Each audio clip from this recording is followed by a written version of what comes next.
Prayer and worship in spirit and truth. Dialogue between God and man. Part 12 of 12. Revelations of Jesus Christ from 1884 to 1950.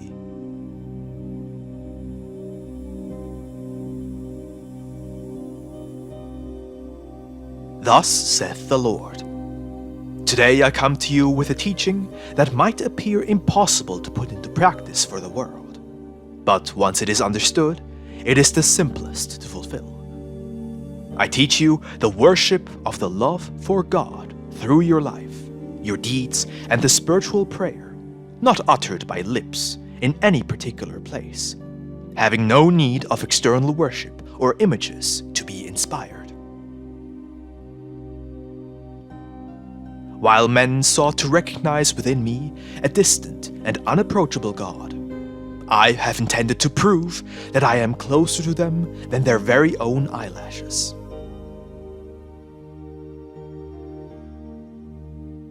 They pray by rote, and should they not see everything they desperately asked for fulfilled in an instant, they exclaim, discouraged, "God has not heard us." If they knew how to pray, if they would unite their minds and hearts with their spirits, they would hear the divine voice of the Lord within their conscience, feeling His presence close by. But how do they expect to feel my presence when they plead with external worship? How could they possibly sensitize their spirits if they worship even their Lord through images made by their own hands?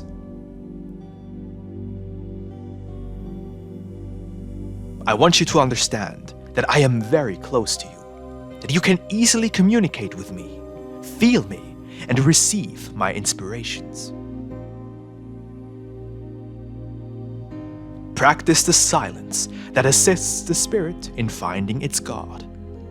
This silence, a fountain of knowledge, and all who dive into it will be pervaded with the clarity of my wisdom. This silence, a sanctuary surrounded by indestructible walls, to which only the Spirit has access. Man permanently carries within himself the knowledge of this secret place, wherein he may communicate with God. You may communicate with your Lord no matter where you are, for the place is of no consequence.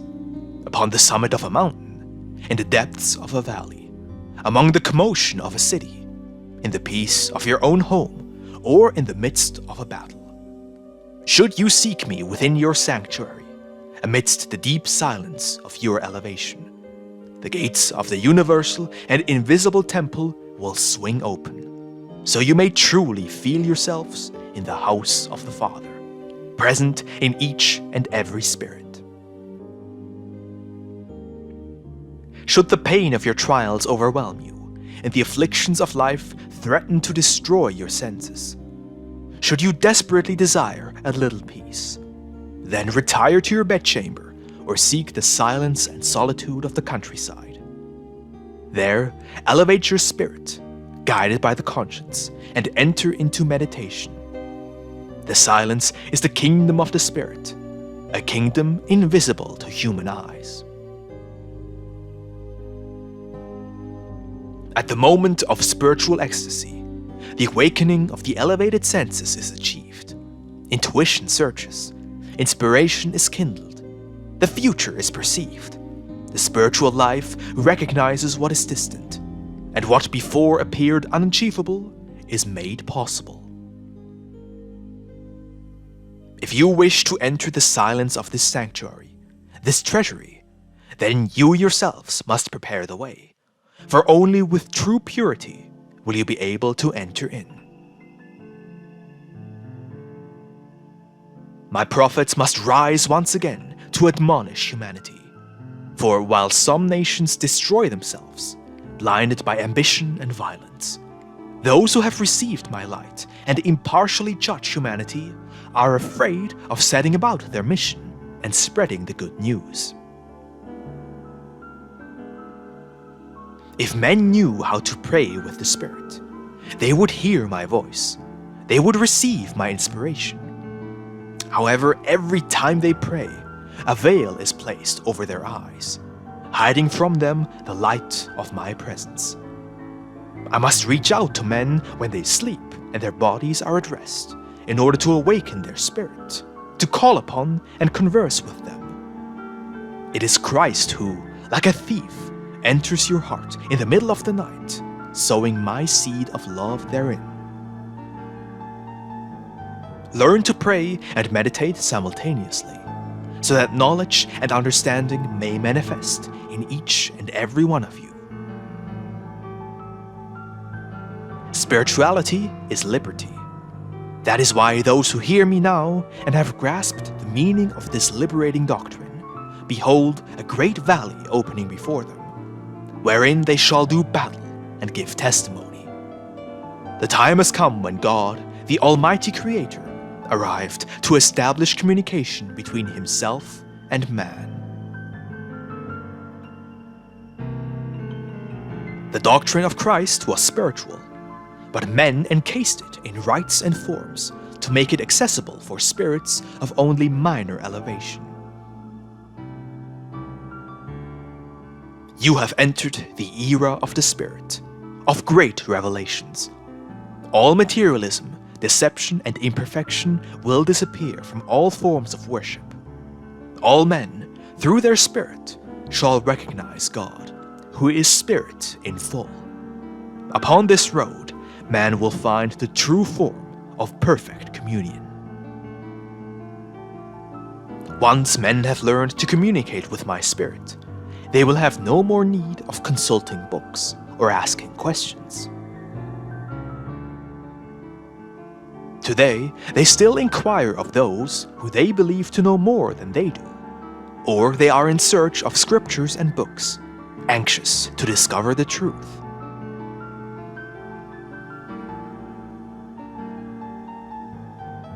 If you would only learn to briefly meditate each day, and if your meditation would concern the spiritual life, then you would discover an endless supply of explanations and receive revelations you cannot get hold of any other way.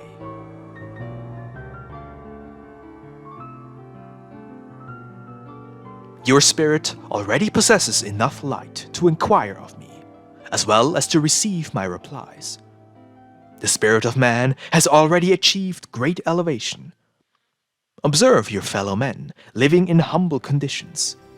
Despite their lack of knowledge and understanding, they surprise you with their profound observations, as well as with the clear manner with which they explain to themselves that which appears inexplicable to many others.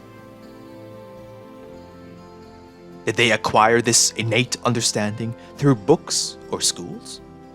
No, but they have discovered, by intuition or necessity, the gift of meditation, being part of spiritual prayer. In their solitude, isolated from outside influences and prejudices, they have discovered a way to commune with the eternal, the spiritual, the truth. Some more, some less, though all who have meditated on the true essence of life have received spiritual light in their understanding. You ask me what prayer consists of, and I answer you. It is all about allowing your spirit to freely elevate itself to the Father, to surrender yourselves fully in trust and faith, to receive in your hearts and minds the inspirations the Spirit has picked up, humbly accepting the will of the Father. Those who pray in this manner will perpetually delight in my presence, indigent nevermore. Within the purity of their being, within their spirit, I will write down my law during this time. There I will make my voice heard. There I will erect my temple. For that which does not exist within man, within his spirit, might as well not exist at all. Be it enormous churches erected in my honor, be it feasts and grandiose ceremonies, it is of no consequence. These offerings will not reach me, for they are not of the Spirit. All external worship always carries vanity and ostentation within. In contrast, the quiet offering, that which the world never sees, that which you offer me in spirit to spirit. This does reach me, for it is of humble, sincere, and truthful origin. In a word, because it arose from the Spirit. Recall the parable of the Pharisee and the publican that was given to you during the Second Era, and you will come to understand that my teaching has always been the same. Are you aware that some are loved without being deserving of it? That is how I love you. Give me your cross. Give me your sorrows. Give me your failed hopes. Give me the heavy burden you bear. I will deal with all of it. Feel yourselves free of your burden, so you may be happy. Enter the sanctuary of my love, and be silent before the altar of the universe, so your spirit may converse with the Father in the most beautiful of all languages, the language of love.